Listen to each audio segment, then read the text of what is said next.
দেখছেন কলকাতা টিভি, আপনাদের সঙ্গে আমি অর্পিতা। শুরু করছি জেলার সারাদিন। প্রথমেই যে গুরুত্বপূর্ণ খবরে নজর রাখছি, মেদিনীপুর মেডিকেল কলেজের দুজন ডাক্তারকে তলব সিআইডির। ভবানী ভবনে জিজ্ঞাসাবাদ, সাসপেন্ডেড দুজন ডাক্তারকে। মেদিনীপুরের প্রসূতি মৃত্যুর ঘটনায় 12 জন ডক্টরকে সাসপেন্ড করে নবান্ন। সেই ডাক্তারদের মধ্যেই দুজন সিনিয়র ডাক্তারকে জিজ্ঞাসাবাদ। আপনাদের আরো একবার জানিয়ে রাখি, ভবানী ভবনে জিজ্ঞাসাবাদ, 12 জন ডাক্তারকে সাসপেন্ড করে মেদিনীপুর প্রসূতি মৃত্যুর ঘটনায়, এবং সেই ডাক্তারদের মধ্যে দুজন সিনিয়র ডাক্তারকে জিজ্ঞাসাবাদ। আপনাদের আরো একবার জানিয়ে রাখি, মেদিনীপুর মেডিকেল কলেজের দুজন চিকিৎসককে তলব সিআইডির। ভবানী ভবনে জিজ্ঞাসাবাদ, সাসপেন্ডেড দুজন চিকিৎসককে। মেদিনীপুরের প্রসূতি মৃত্যুর ঘটনায় 12 জন ডাক্তারকে সাসপেন্ড করে নবান্ন। সেই ডাক্তারদের মধ্যে দুজন সিনিয়র ডাক্তারকে জিজ্ঞাসাবাদ।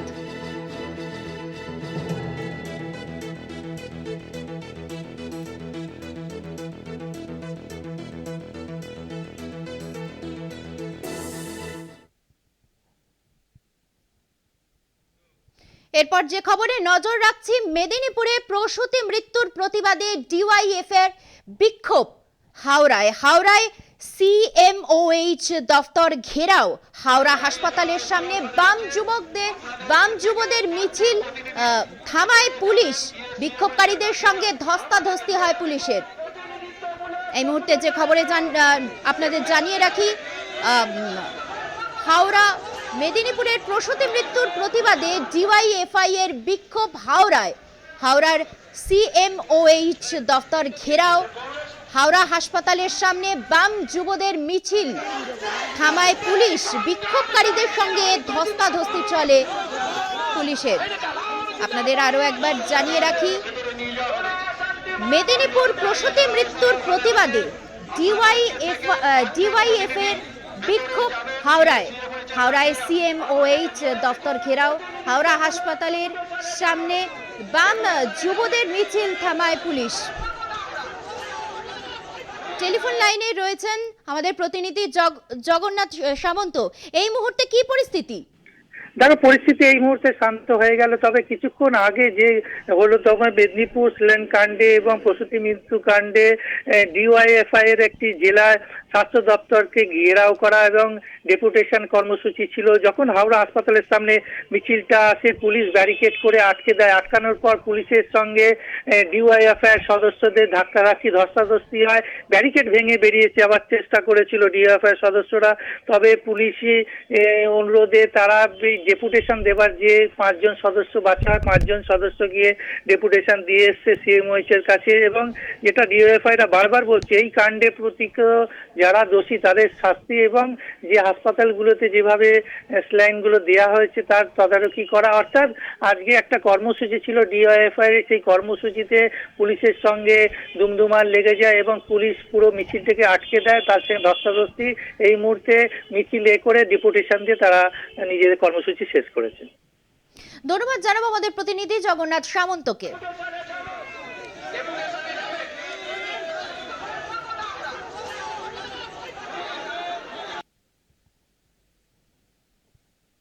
শহর কলকাতায় একের পর এক বহুতল হেলে পড়ার ঘটনা। ফের ট্যাংরার পটারি রোডে হেলে পড়ল বহুতল। G+4 এর অনুমতি ছিল কিনা তা নিয়ে সংশয়। এছাড়া 59 নম্বর ওয়ার্ডে লোকনাথ বোস গার্ডেন লেনেও হেলে পড়েছে বাড়ি। বহুতল হেলে পড়ার প্রশ্নের মুখে কলকাতা পুরসভা।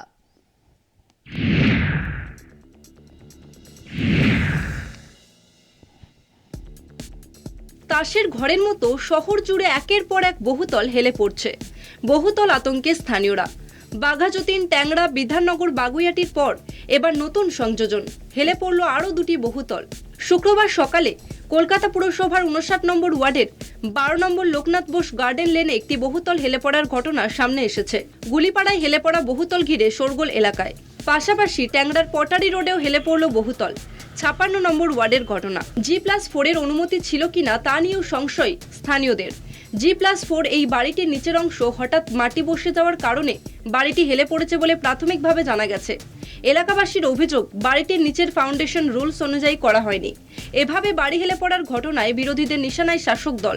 ও তো এখনই তো মেয়রকে ঘাট ধাক্কা দিয়ে পদ থেকে সরিয়ে দেওয়া দরকার। যেসব মেয়র আছে কর্পোরেশনের, সল্টলেক কর্পোরেশনের যারা দায়িত্বে আছে, সেগুলোকে সরাও লাগে। তাদের গাফিলতি নয়, নোট খেয়ে, পয়সা খেয়ে সব কাজ হচ্ছে এগুলো। মানুষের জীবন নিয়ে, মানুষের গৃহ নিয়ে, আবাস নিয়ে, সর্বত্র এইভাবে মানুষের স্বার্থকে জলাঞ্জলি দিয়ে শুধুমাত্র নিজেদের আখের বোঝাতে ব্যস্ত তৃণমূলের নেতা মন্ত্রীরা। এটা আসলে উন্নয়ন হেলে পড়ছে, এটা বাড়ি হেলে পড়ছে বলবেন না, উন্নয়ন হেলে পড়ছে। যে বাড়ির ভিত্তি কাটমানি, সে বাড়ি তো হেলে পড়বেই। যে বাড়ির ভিত্তি কাটমানি, সে বাড়ি কি সোজা হয়ে দাঁড়িয়ে থাকতে পারে? হ্যাঁ, আপনারা বলুন, একটা বাড়ি করতে গিয়ে প্রমোটারকে যদি 50 লক্ষ টাকা পাড়ার কাউন্সিলরকে দিতে হয়, হ্যাঁ, একটা কাউন্সিলর এখনো নিখোঁজ। কিন্তু বারে বারে কেন এই ঘটনা, কার গাফিলতিতে এমন হচ্ছে, প্রশ্ন উঠছে। একের পর এক বহুতল এভাবে ভেঙে পড়ায় কলকাতা পুরসভার ভূমিকাও প্রশ্নের মুখে। কলকাতা টিভি।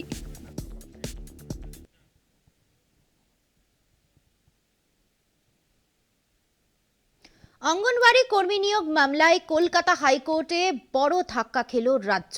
২৬ বছর পর আইসিডিএস সুপারভাইজার নিয়োগে কাটল জট। বিচারপতি তপব্রত চক্রবর্তী ও বিচারপতি পার্থসারথী চট্টোপাধ্যায়ের ডিভিশন বেঞ্চে শুক্রবার মমতা পরিহার সহ 415 জনের হয়ে সওয়াল করেন আইনজীবী আশিস কুমার চৌধুরী।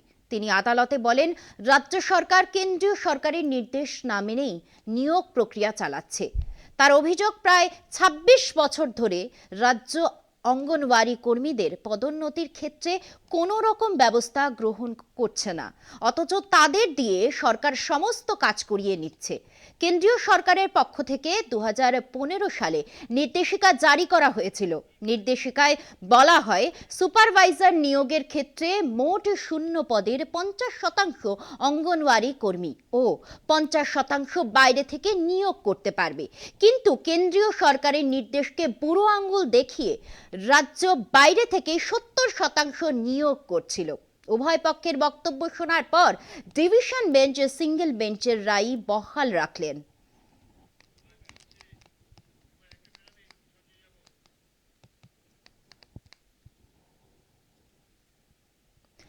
রাজ্যের পাশাপাশি এবার সঞ্জয়ের ফাঁসির দাবিতে কলকাতা হাইকোর্টে আবেদন সিবিআইয়ের। বিচারপতি দেবাংশু বসাকের ডিভিশন বেঞ্চের দৃষ্টি আকর্ষণ, রাজ্যের করা মামলার সঙ্গে যুক্ত করা হয়েছে কেন্দ্রীয় তদন্তকারী সংস্থার মামলা। সোমবার মামলার শুনানি। অন্যদিকে আরজিকর কাণ্ডে সিবিআইয়ের ভূমিকায় সরব হয়েছে বিরোধী দলগুলি। রাজ্যের পথেই হাঁটল সিবিআই। আরজিকরে চিকিৎসক ধর্ষণ খুনের ঘটনায় দোষী সাব্যস্ত সঞ্জয় রায়ের সর্বোচ্চ শাস্তির দাবিতে কলকাতা হাইকোর্টে মামলা দায়ের কেন্দ্রীয় তদন্তকারী সংস্থার। বিচারপতি দেবাংশু বসাকের ডিভিশন বেঞ্চে দৃষ্টি আকর্ষণ। সোমবার মামলার শুনানি। গত 18 জানুয়ারি সঞ্জয়কে আমৃত্যু কারাদণ্ডের নির্দেশ দেয় শিয়ালদা আদালত। সঞ্জয়ের ফাঁসির সাজা কেন হলো না তা নিয়ে ওঠে প্রশ্ন। শাসক দল থেকে বিরোধীরা রায়ে অখুশি বলে মত পোষণ করে। এরপরে ফাঁসির দাবিতে উচ্চ আদালতে দ্বারস্থ হয় রাজ্য সরকার। অভয়াকাণ্ডে সিবিআইয়ের ভূমিকায় সরব হয়েছেন সিপিএম নেতা বিকাশ রঞ্জন ভট্টাচার্য।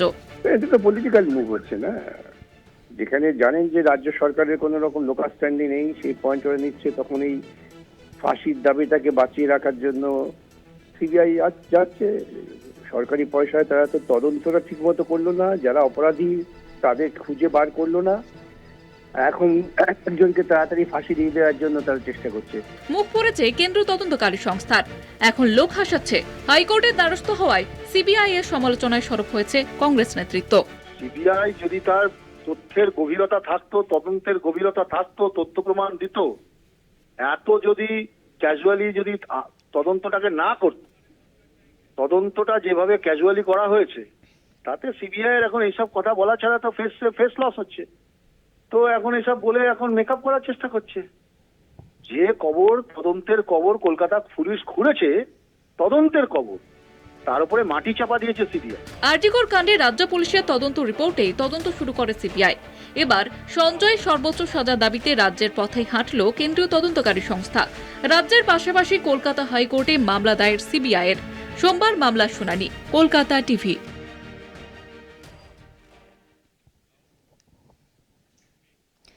রাজ্য জুড়ে শুরু নবম দুয়ারে সরকার কর্মসূচি। বিভিন্ন শিবিরে প্রায় 37টি প্রকল্পের সুবিধার জন্য আবেদন করা যাবে। কর্মসূচি চলবে 1 ফেব্রুয়ারি পর্যন্ত। 2023 ডিসেম্বরের শেষবারের মতো ক্যাম্প বসেছিল দুয়ারে সরকারের।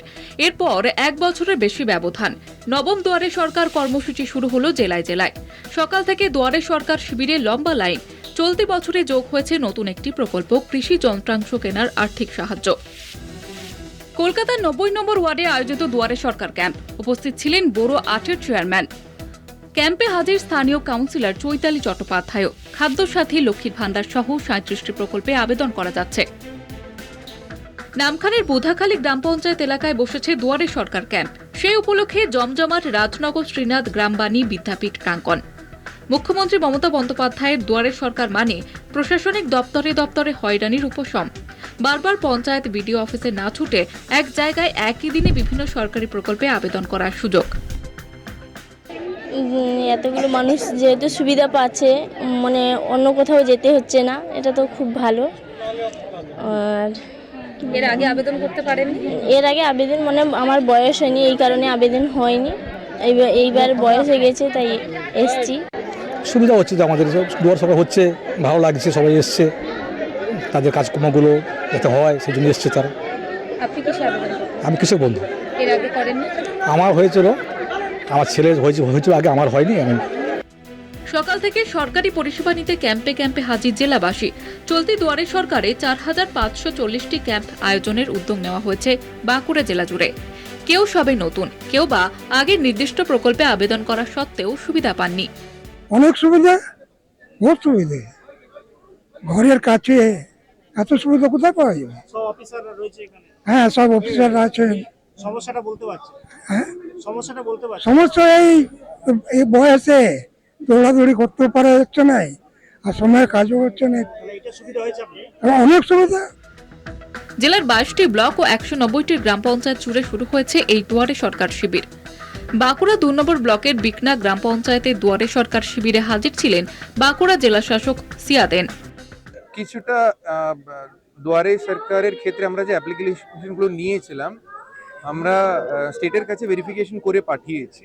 কোটা যখন যেগুলো কোটা বেস স্কিম আছে, সেটা আমরা এখান থেকে ভেরিফাই করলেও সেটা একটু টাইম লাগবে, কেন কি ফান্ড ফিনান্সিয়াল অ্যালোকেশন সব থাকে, সেটা ডিপার্টমেন্ট আর পলিসি ডিসিশন, সেগুলো আসতে একটু টাইম লাগবে।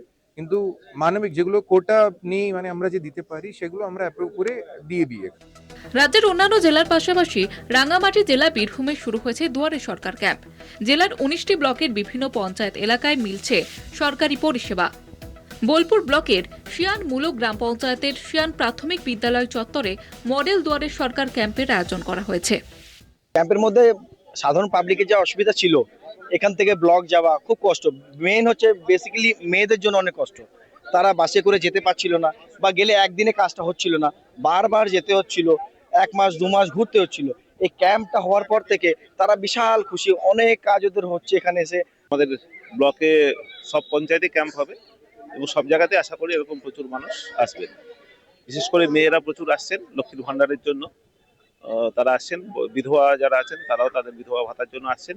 মেয়েদের সাড়াটা অনেক বেশি পাওয়া যাচ্ছে। 21 বিধানসভা ভোটের আগে দুয়ারে সরকার প্রকল্প ঘোষণা করেন মুখ্যমন্ত্রী মমতা বন্দ্যোপাধ্যায়। ওই বছরের 1 ডিসেম্বর থেকে শুরু হয় প্রকল্প। 2023-এ তৃণমূল সরকারের দুয়ারে সরকারকে সেরা শিরোপা দিয়েছিল খোদ মোদী সরকার। দুয়ারে সরকার প্রকল্পের জন্য বাংলাকে সম্মানিত করেছিল কেন্দ্রীয় বৈদ্যুতিন ও তথ্য প্রযুক্তি মন্ত্রক। প্রতিবারের মতো এবারও সফলতা পাবে দুয়ারে সরকার কর্মসূচি, আশাবাদী সকলে। কলকাতা টিভি। ফাঁসির সাজা রদ চেয়ে হাইকোর্টে জয়নগরের নাবালিকা ধর্ষণ খুন কাণ্ডে দোষী সাব্যস্ত বিচারপতি দেবাংশু বসাকের ডিভিশন বেঞ্চের দৃষ্টি আকর্ষণ। তাড়াহুড়োয় বিচারে ত্রুটির অভিযোগ, সোমবার শুনানির সম্ভাবনা। আরজিকরের মতোই ধোঁয়াশাময় বিচার প্রক্রিয়া, অভিযোগ মৃত্যুদণ্ডে সাজাপ্রাপ্তের। কেন্দ্রীয় হাসপাতালে ময়নাতদন্তে ছিল না কোনো স্ত্রীরোগ বিশেষজ্ঞ। একগুচ্ছ প্রশ্ন সামনে রেখে নিম্ন আদালতের বিচারকে চ্যালেঞ্জ করে মামলা।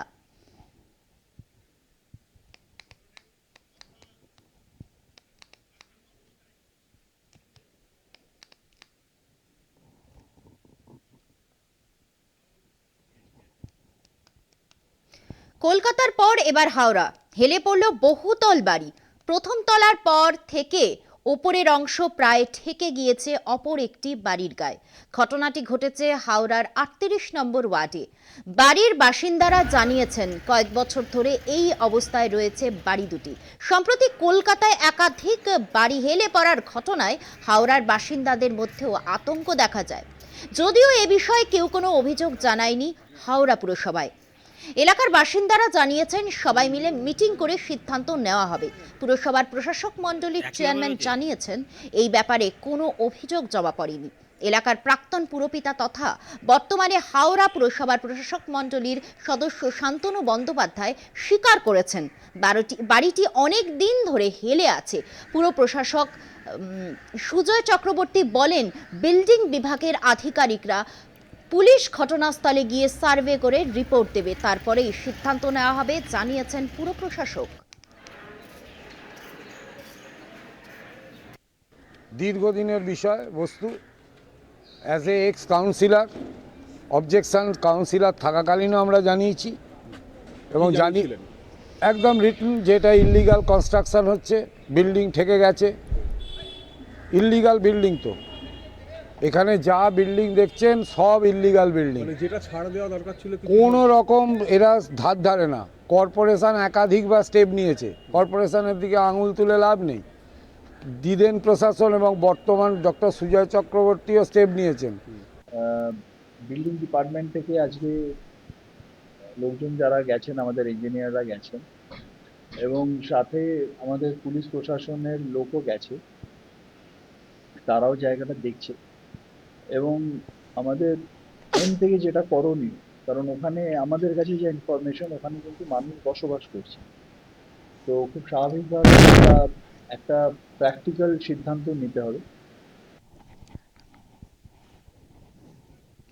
ডানকুনি শিয়ালদা শাখায় রেল লাইনের কাজের জন্য বন্ধ রয়েছে ট্রেন চলাচল।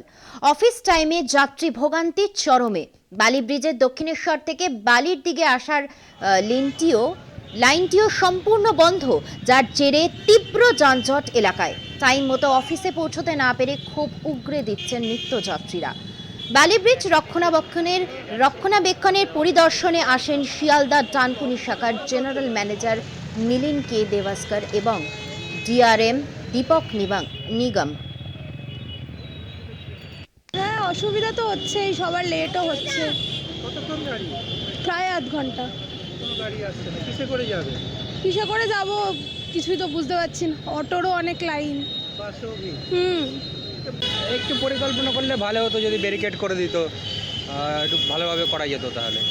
সকালে দেখছি একই লেনে দুটো গাড়ি আপ আর ডাউন করছে। হ্যাঁ, গাড়ি বলতে ওখানে ছোটো গাড়ি যাতায়াত করছে ওই দিক দিয়ে, বাইক অ্যান্ড আপনার টোটোগুলো, টোটো, আর এইদিকে বাকি গাড়িগুলো যাতায়াত করছে। বাসে করে যাচ্ছে? হ্যাঁ, বাসে করে। हम लोगों को स्टेट के ट्रांसपोर्ट डिपार्टमेंट और ट्रैफिक पुलिस से पूरा सहयोग मिल रहा है। हम लोग के ऑफिसर्स 2-3 बार मीटिंग भी कर चुके हैं उन लोगों के साथ, और जो ट्रैफिक एडवाइजरी निकली है वो हम लोगों के अनुरोध पे निकली है। बसेस कुछ एक्स्ट्रा अरेंज हुई हैं, थोड़ा डाइवर्जन हुआ है तो थोड़ी तकलीफ़ तो हो रही है, लेकिन ये लॉन्ग टर्म बेनिफिट मिलेगा इससे। काम का स्थिति अब कैसा रहा? काम की स्थिति बहुत अच्छी चल रही है, जैसा प्लान किया था उस हिसाब से हम लोग अपने शेड्यूल पर ही चल रहे हैं, और अब समय पे ही ब्लॉक हम लोग कैंसिल करके ट्रेनों की आवाजाही स्टार्ट हो जाएगी।